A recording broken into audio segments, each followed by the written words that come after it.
Estamos con el doctor Benji Espinosa, abogado penalista, quien tiene la gentileza de acompañarnos esta mañana aquí en los estudios de RPP. Doctor Espinosa, ¿cómo está usted? Muy buenos días. Gracias. Muy buenos días. Por su visita. Bienvenido. Gracias por su invitación. Doctor, en primer lugar, quisiéramos saber cuál es su postura respecto a este tema, atendiéndonos estrictamente a lo que dice el artículo 117 de la Constitución, que habla de que, o mejor dicho, enumera las situaciones en las cuales un presidente puede ser acusado. Ahora, ¿un presidente puede ser investigado durante su gestión? Sí, la clave de la discusión hoy en la demanda competencial ejecutivo contra Poder Judicial y Ministerio Público, ¿cuál es? Básicamente definir qué quiere decir el 117 de la Constitución cuando dice el presidente solo puede ser acusado bajo determinados supuestos y, ojo, habla solo de un delito, que es traición a la patria. La gran pregunta es, la Corte Suprema tiene una posición, dice cuando el 117 dice solo puede ser acusado, se entiende de que sí puede ser investigado, más no acusado. Y más, investigado solo en diligencias preliminares y no más. O sea, al presidente no se le puede hacer una inculpación formal, ni formular imputación, ni formular cargos. Pero ¿no sería en este caso por 4 situaciones o causas específicas: traición a la patria, impedir las elecciones, estamos hablando presidenciales, del Congreso, etcétera, disolver el Parlamento, es decir, el Congreso, ilegalmente, e impedir el funcionamiento del Congreso o del sistema electoral? Es decir, sobre estas 4 causas específicas, el Ejecutivo se está ciñendo a lo que dice el artículo 117 y solo quiere que se investigue por eso. Exacto. El artículo 117 de la Constitución habla de 4 causales y hay que separar. 3 causales son infracciones constitucionales y solo una es delito, traición a la patria. En el caso que está planteando el Ejecutivo es lo siguiente, que el término de ser acusado debe ser interpretado como el de ser investigado.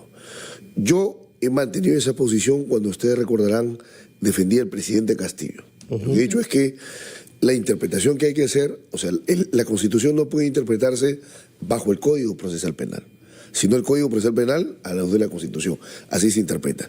Históricamente hubo un momento en donde la imputación al presidente era abierta. Entonces podría ser por cualquier hecho, cualquier delito.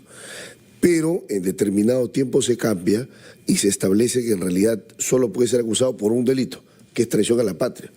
Y en las últimas constituciones lo hemos tenido así. Pero doctor, vamos a los antecedentes. A ver, cuando Patricia Benavides era fiscal de la Nación, ¿no?, argumentó que sí era posible investigar a un presidente de la República en funciones, y en ese caso era Pedro Castillo, ¿cierto? Sí. Basándose básicamente en la autonomía del Ministerio Público y en la necesidad de perseguir delitos graves, incluso si el artículo 117 de la Constitución limita las acusaciones formales, ¿no?, durante el mandato presidencial.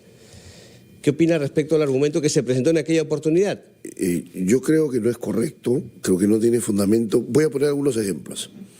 Si nuestro sistema constitucional permitiese o estuviese diseñado para poder investigar al presidente, la pregunta es, entonces, ¿un juez podría ordenar el impedimento de salida del país de un presidente en investigación?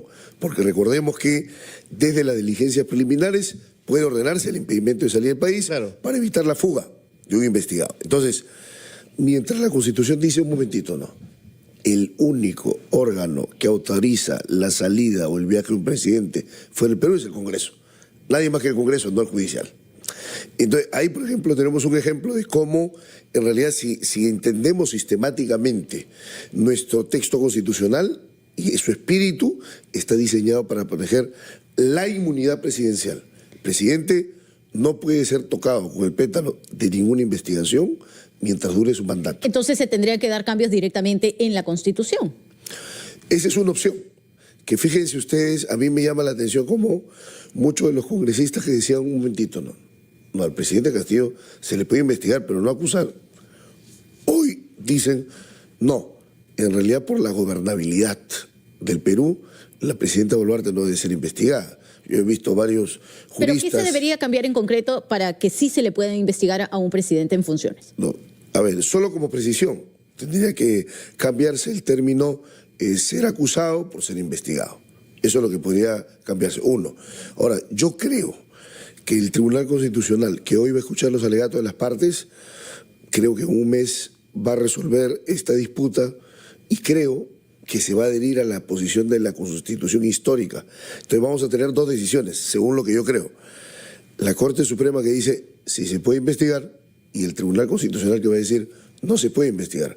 En esa dicotomía pesa lo que dice el Tribunal Constitucional, que es el órgano, digamos, de cierre de interpretación de la Constitución. El máximo intérprete. El máximo intérprete. Doctor Benji Espinosa, ¿una investigación a un presidente en ejercicio perjudica o va en menoscabo de sus labores como tal, cree usted? Sí, claro, lo distrae. Lo he vivido en carne propia, cuando defendía al presidente Castillo, porque el presidente Castillo tenía dos agendas: la agenda para gobernar el país y la agenda de diligencias. Llamaba a ser declarado, llamaba a presentar información, llamaba a que la defensa participe en diligencias y a tener reuniones de defensa. Entonces, evidentemente, distrae al presidente de sus altas funciones. Pero no se podría establecer aquí, una especie de manto de impunidad contra un presidente si es que efectivamente se encuentra o se evidencia comisión de algún delito o de alguna falta constitucional, de acuerdo al artículo 117?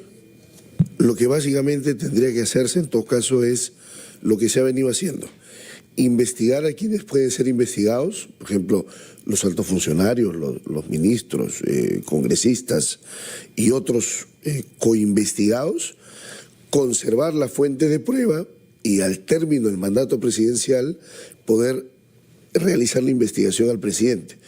Porque, ojo, el Tribunal Constitucional, si declara infundada la demanda competencial, todo sigue como ahora. La presidenta puede ser investigada. El único cambio posible es si es que declara fundada, si estima los argumentos de la demanda competencial. Ahí el Tribunal Constitucional diría: fundada la demanda competencial, y ordeno al Ministerio Público y al Poder Judicial que suspendan todas las investigaciones de las 8 carpetas fiscales de la presidenta Dina Boluarte hasta el 29 de julio del 2020. Claro, por eso yo regreso a la pregunta que le había hecho, doctor Espinosa, que era qué cambios se deberían hacer o qué se debería variar en la Constitución, porque estas 8 pesquisas por presuntos delitos de homicidio, lesiones graves, cohecho, enriquecimiento ilícito, abandono del cargo, los tiene la mandataria. Exacto, exacto. Fíjense, si yo haría como algunos colegas han hecho, una interpretación coyuntural de la Constitución, yo diría: como Castillo no está ahí y no es mi cliente, entonces que le investiguen. No, yo mantengo una posición muy firme, muy coherente. Creo que no se puede investigar. Ahora, si hay que hacer algún cambio, yo creo que el cambio sería reemplazar en la Constitución, en el 117, que dice: el presidente solo puede ser acusado, por el presidente solo puede ser investigado. Para que quede claro que el término acusado no se refiere a una acusación formal, sino se refiere a una imputación. Hay que leer el acusado como ser sospechoso, investigado, imputado. Así hay que entenderlo. Doctor, ¿qué trascendencia tiene el hecho de que la presidenta haya sido incluida en este proceso, en esta demanda competencial como interviniente, ¿no?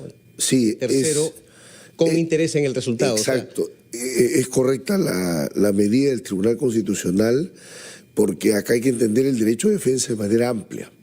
Si bien quienes están litigando son básicamente la Procuraduría que planteó la demanda y la Procuraduría del Poder Judicial y el Ministerio Público que van a litigar, sin embargo, ¿quién se ve o favorecida o perjudicada en esta situación? La presidenta. Por tanto, tiene derecho a ser escuchada. Bueno, ella no va a ir el día de hoy, ¿no? Va a ir su abogado, el doctor Campos. Sí, debería ser así, claro, porque podría ir, pero vemos que no va a ser así. El abogado va a ser escuchado. Es importante porque esta es una figura de tercero con interés, es decir, si bien no tengo el litigio, no puedo plantear acciones, no puedo plantear excepciones, pero sí puedo... No puedo recusar al... No puedo recusar al tribunal, pero sí puedo ser escuchado.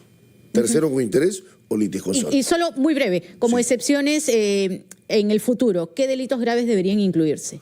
Yo creo que podríamos hablar, por ejemplo, de la organización criminal, de los delitos de corrupción de funcionarios, delitos contra la seguridad nacional, delito contra el orden socioeconómico, lavado de activos, creo que esos podrían incluirse como delitos O graves. sea, no cree que se busque impunidad acá para la presidenta. Yo no creo, yo creo que lo que se busca es garantizar la inmunidad presidencial más allá del apellido del presidente Boluarte, Castillo, quien fuere. Muy bien.